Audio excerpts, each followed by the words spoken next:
sahabat kita Pak Anies Baswedan, bagaimana beliau tuh sekarang difitnah habis-habisan. Saya bukan bukan tim sukses beliau, bukan. Tapi saya melihat bagaimana beliau difitnah. Apapun yang dia lakukan itu kan tidak ada yang benar. Sampai kan bilang apa dia kerjanya apa. Padahal kerja beliau banyak, tapi itu semua nggak ada.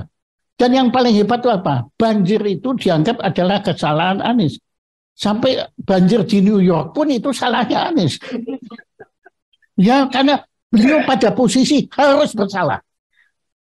Saya tahu benar memang ada pihak tertentu yang mau menghabisi Anies. Pokoknya Anies harus pakai tes orangnya itu harus. Walaupun nggak ada alasannya, cari alasannya, bikin alasannya. Itu perintah. Saya dengar sendiri. Assalamualaikum warahmatullahi wabarakatuh. Kawan-kawan sekalian, syukur alhamdulillah dan sekalian kita ucapkan selamat salam sejahtera bagi kita sekalian. Kita bersyukur karena kita masih diberi kesempatan oleh Tuhan yang Maha Kuasa, Allah Subhanahu wa taala, kesehatan, kesempatan ya, kita masih bisa melakukan aktivitas sehari-hari. Semoga kita senantiasa diberikan karunia limpahan rezeki, perlindungan, dan selalu dalam bimbingan yang Maha Kuasa.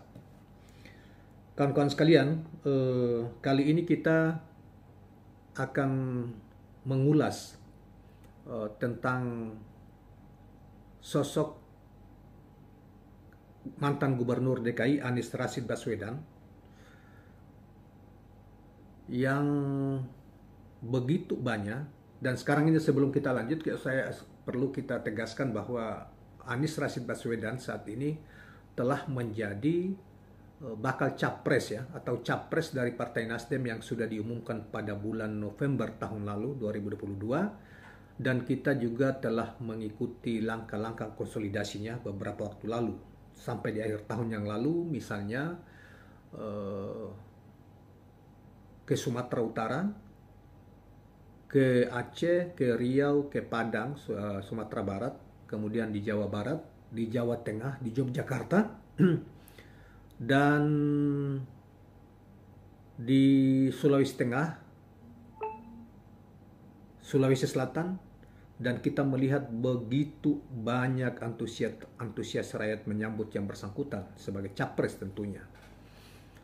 Nah, kan sekalian pertanyaannya yang kita mengapa kita sedikit memberi ulasan tentang ini, karena setelah kita menonton video ya dari pertama dari Profesor Dr.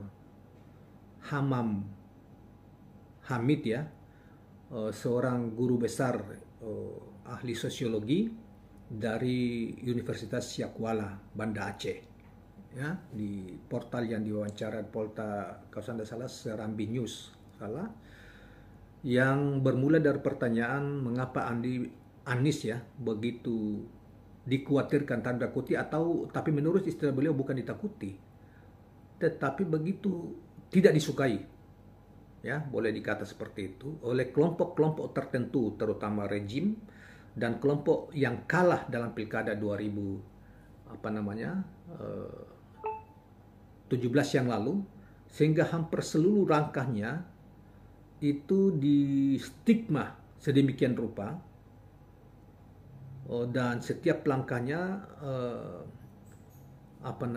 langkahnya dicoba untuk dipolitisasi, dinegatifkan, dibangun opini, narasi dan macam-macam untuk merendahkan atau membuat citranya tidak bagus. Misalnya soal dianggap sebagai bapak politik identitas lah, tidak mampu bekerja lah, tidak anggap bahwa banjir Jakarta tidak ada, Jakarta makin rusak di bawah kepemimpinan dia lah, padahal Jakarta atau tidak berhasil kepemimpinan DKI dan lain sebagainya. Bahkan juga sampai disebut-sebut mengarah ke soal Sarah misalnya, dianggap sebagai keturunan Yaman lah, bukan Indonesia asli lah. Itulah yang kita lihat di berbagai media sosial dimainkan oleh kelompok-kelompok pembenci atau penentang Anies Rashid Baswedan.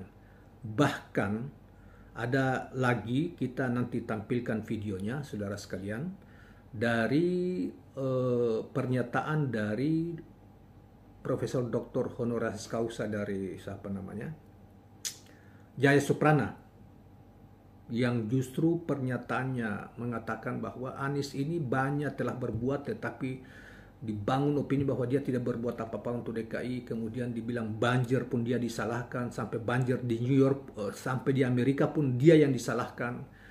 Kemudian dikatakan pokoknya dia mengakui di dalam video itu, beliau mengakui bahwa ada kelompok orang yang menginginkan Anies tidak boleh jadi apa-apa, jangan sampai dia masuk dalam gelanggang capres, dan dia akan dihabisi dengan apapun caranya. Salah satu cara adalah bagaimana dia ditersangkakan dalam, sebut saja kasus Formula E. Walaupun dia tidak mengatakan itu, tetapi jelas indikasinya dikatakan bahwa beliau dengar langsung dari orang-orang itu, pokoknya apapun cari alasannya, cari bukti atau alasannya, beliau harus dihabisi. Itu kata Profesor Jaya Suprana. Dan dia heran, kenapa sampai seperti itu ininya. Nah, mengapa? Nah, rupanya akar yang bisa kita jawabannya, yang kita bisa dapatkan dari ulasan yang diwawancara ke Profesor Dr. Hamam Hamid, ya, dia seorang ahli sosiologi dan mengamati tentang soal-soal seperti itu. Salah satunya karena kelompok ini kalah bertanding dengan Anies di Pilkada 2017. Kalah di mana kelompok ini sudah didukung oleh rejim yang berkuasa saat itu dan saat ini. Pak Jokowi lah dan kawan-kawan dukung habis Ahok misalnya, tapi tetap juga kalah. Yang itu yang pertama, karena itu mereka dendam. Yang kedua, setelah menang Anies, menghentikan itu reklamasi. Nah, kemudian kelompok yang berkepentingan dengan reklamasi ini berkolaborasi dengan kelompok-kelompok yang kalah itu, kemudian membiayai dan membangun narasi-narasi negatif tentang Anies.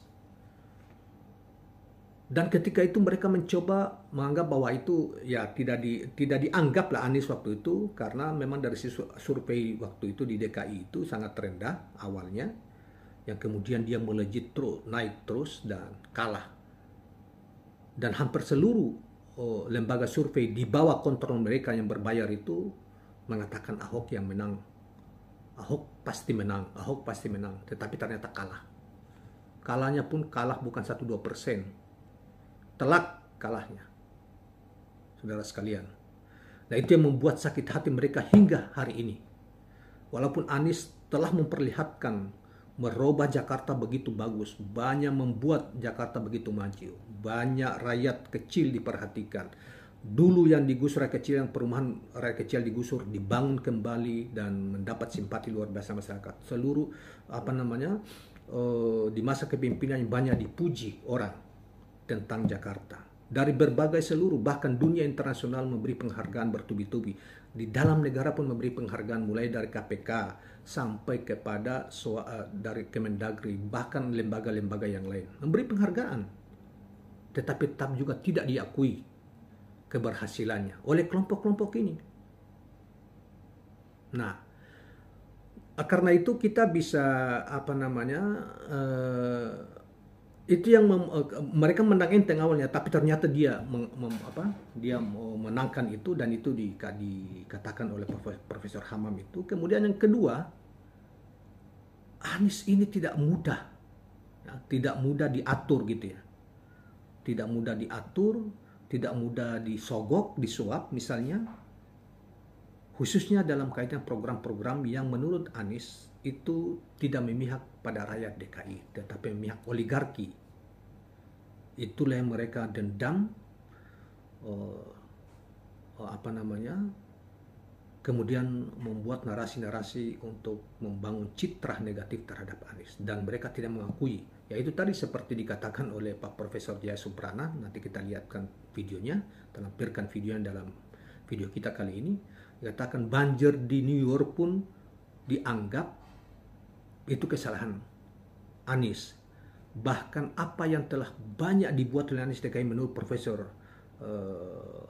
Honoris Causa Jaya Suprana juga tidak diakui.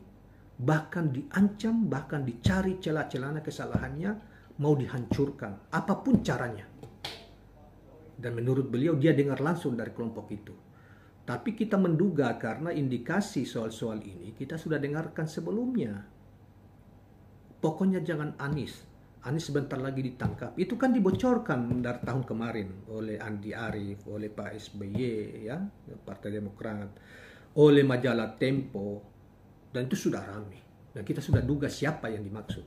Nah, ini ditegaskan lagi oleh Jaya Suprana di video itu, dan walaupun dia tidak terang menyebut nama, tetapi kelompok ini jelas siapa yang dimaksud.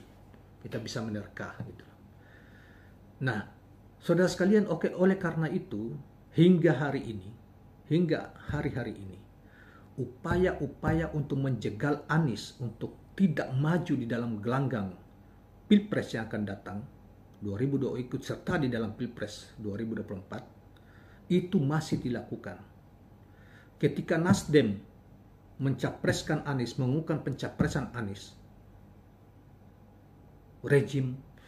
pimpinan rejim ini tidak hadir di dalam hari ulang tahun Partai Nasdem. Mengucapkan ucapan selamat pun tidak. Padahal Nasdem diketahui sejak 2014 termasuk salah satu partai yang berjuang habis untuk kesuksesan Presiden Jokowi, termasuk juga di periode kedua, yaitu pemilu 2019. Bahkan Nasdem mendukung juga Ahok di Pilkada DKI atas arahan rejim. Tapi kan kalah. Nah, itulah ininya. Kemudian upaya-upaya untuk, menurut berita nih yang kita baca di media sosial, upaya-upaya untuk menjegal Anies dia berhenti sampai di situ. Partai yang diduga untuk melengkapi pencapresan Anies bergabung berkoalisi Nasdem dicoba untuk disuap dengan jabatan, janji jabatan dan janji biaya kampanye, yaitu Partai Demokrat atau PKS. Bahkan kita tahu apa yang kita hubungkan dengan apa yang dikatakan oleh Jaya Suprana itu, bahwa cari buktinya, bagaimanapun caranya, cari alasannya untuk tersangkakan Anies. KPK yang dipakai. Karena itu KPK kita bisa lihat dibongkar oleh majalah Tempo persekongkolan mereka. Kemudian kedua lagi dicoba lagi bulan-bulan Desember yang lalu, dinaikkan sampai dicoba ditingkatkan penyidikannya tanpa tersangka dulu. Itu siasatnya yang dikomandai oleh Firly Bahuri.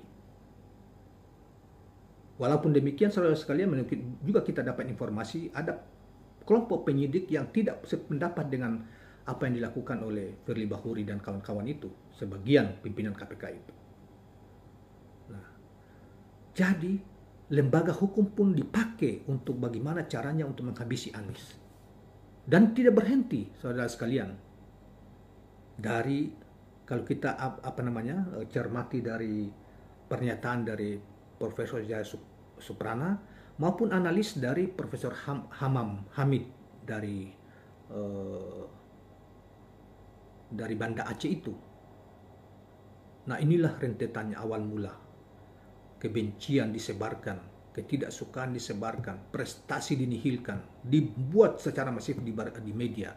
Bahkan pimpinan negara ikut turun tangan diduga untuk itu. Nah, jadi saudara sekalian, apa mereka takut? Sudah pasti. Dengan melihat fenomena Anies begitu dicerca, begitu dimaki ya oleh kelompok-kelompok buzzer ya, begitu mereka menyebar fitnah, justru rakyat semakin bersimpati. Dan ketika datang ke daerah-daerah disambut dari bandara sampai ke tempat acara sepanjang jalan dieluk-elukan, mereka mulai ketakutan. Maka mereka pun pakai, misalnya seperti yang katakan Profesor Hamam, mulai Bawaslu tiba-tiba, ini Bawaslu mengatakan ini mencuri start, tidak etis. Padahal tapi dibantah oleh KPU. Loh, ini Anies belum apa-apa. Capres belum bakal capres, belum ditetapkan sebagai capres juga. Nah, itu bagian upaya-upaya untuk menghancurkan Anies. Bahkan penghancuran yang paling nanti pada dasar kalau mereka berhasil adalah melalui apa namanya? Melalui KPK. Apapun caranya, cari alasannya, kata Pak Profesor ini, apapun alasannya harus habisi. Dan menurut dia dengar langsung itu dari kelompok itu. Jasuprana. Nah, inilah yang membuat kita mencoba untuk mengingatkan kembali bahwa janganlah kita menzalimi orang, ya, memfitnah orang karena tidak berlaku adil, dan segala macam instrumen kekuasaan dipakai untuk menghancurkan seseorang yang tidak bersalah. Sementara kita yang melakukan banyak kesalahan misalnya, kita coba untuk tutupi habis-habisan. Nah, orang kemudian mengagung-agungkan, ya, sekelompok orang mengagung-agungkan bahwa pemerintahan ini, kepemimpinan ini harus berlanjut. Keadaan ini harus berlanjut. Padahal keadaan ini keadaan yang susah, membuat orang banyak susah. Kemiskinan semakin meninggi. Garis kemiskinan semakin meningkat. Paling tidak itu hasil surveinya BPS yang baru dirilis kalau saya tidak salah hari ini atau kemarin. Garis kemiskinan semakin meningkat akibat kemudian janji-janji palsu yang lalu ternyata palsu. Berjanji tidak mengimpor bahan makanan, mengimpor misalnya tidak melakukan impor beras, tidak melakukan impor gula, tidak melakukan impor ini, impor itu, ternyata impor. Tidak menaikkan BBM, ternyata naik. Tidak menaikkan tarif dasar listrik, ternyata naik. Dan sejumlah kebohongan ditebar. Tapi dengan kekuatan instrumen negara, semua kritik rakyat dicoba untuk dihalangi. Seakan-akan kebijakan seakan-akan memberi karpet merah kepada oligarki dilakukan. Setidaknya itu tercermin dari Undang-Undang Cipta Kerja. Janji lapangan kerja untuk warga negara 10 juta warga negara ternyata nihil. Yang terjadi justru sebaliknya, mengimpor besar-besaran tenaga kerja dari China. Dan itulah yang terjadi seperti yang di Morowali 1-2 hari yang lalu kita buktikan. Sampai sekarang masih ramai di media sosial. Tetapi rakyat melihat secara langsung prestasi sang calon presiden, mantan gubernur DKI Jakarta Anies Baswedan di DKI. Melihat DKI semakin maju, semakin tertata rapi, mendapat penghargaan internasional. Seorang yang memiliki intelektual yang luar biasa, dihargai oleh dunia internasional, menjadi referensi dunia internasional. Dan seperti kita sudah saksikan, Oxford memberi penghargaan luar biasa. Di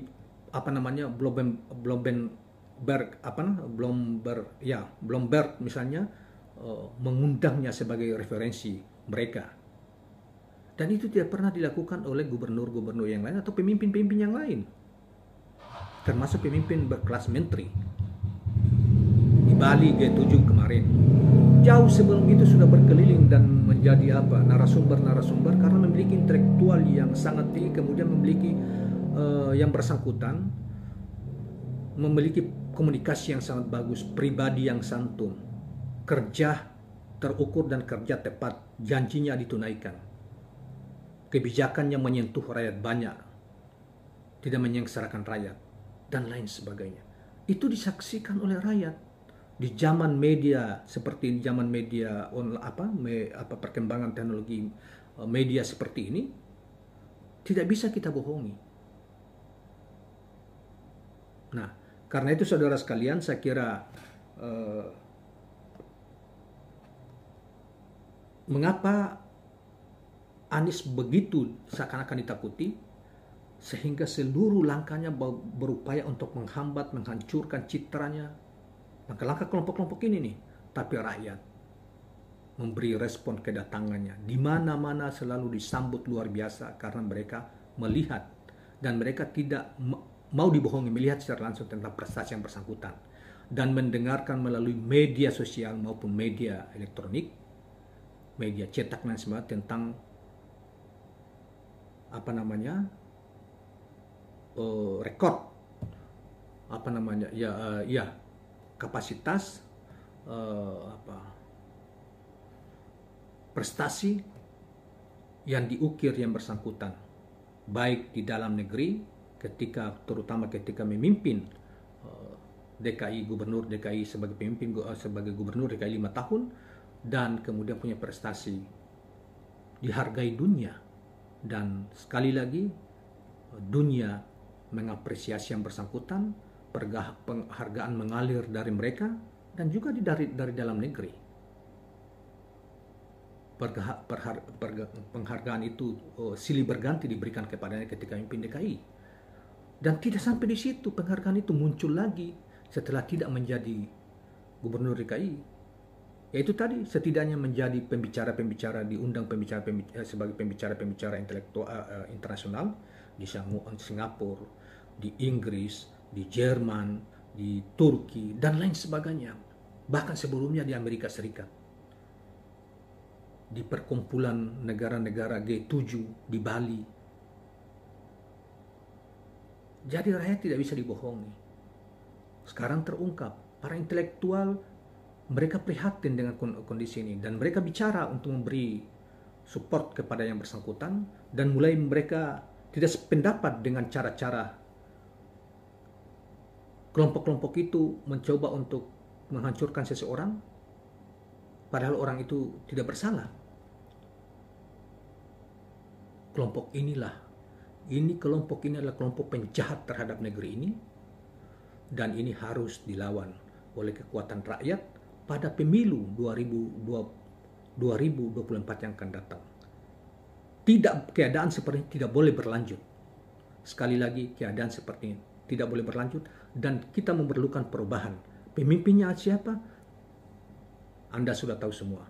Tentunya mereka sangat takut, khawatir kalau Anies Rashid Baswedan memimpin negeri ini karena akan bisa jadi banyak borok akan terungkap ketika pemimpin ini berganti dan bukan dari kelompok mereka. Karena itu kelompok-kelompok ini mencoba membangun narasi macam-macam bahwa NKRI, harga mati, Pancasila, Undang-Undang 45 seakan-akan hanya mereka padahal korupsi di mana-mana dilakukan oleh kelompok mereka. Apakah itu yang dimaksud NKRI, harga mati, Pancasila, harga mati, Undang-Undang 45, harga mati? Dan mengimpor tenaga kerja yang menjadi petaka bagi negeri kita, terutama di pusat-pusat industri pertambangan. Kemarin sudah ada. Sebetulnya masalah ini sudah banyak terjadi tapi dalam skala yang masih kecil. Nah, khawatir jangan sampai impor tenaga kerja itu tidak berlanjut. Jadi barang siapa yang mendukung keberlangsungan rejim ini, artinya dia mendukung keberlanjutan impor tenaga kerja, bahkan bisa mencapai berpuluh juta orang di masa yang akan datang.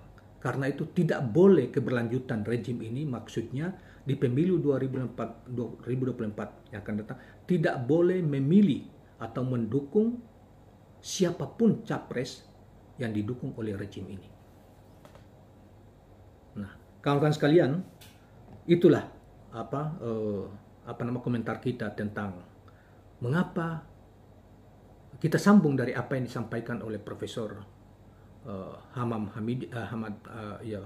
Hamid dan juga Profesor Dr. Honoris Causa dari Jaya Suprana. Saudara sekalian, di video yang akan kita bukakan hanya video dari Profesor Dr. Honoris Causa Jaya Suprana, dan jika Anda ingin menonton video dari Hamam Hamid, maka Anda bisa lihat di channelnya Serambi News, ya, channel di portal YouTube Serambi News. Nah, kawan sekalian, demikianlah uraian kita pada kesempatan ini. Mudah-mudahan bermanfaat dan jangan lupa subscribe, like dan share channel ini. Assalamualaikum warahmatullahi wabarakatuh.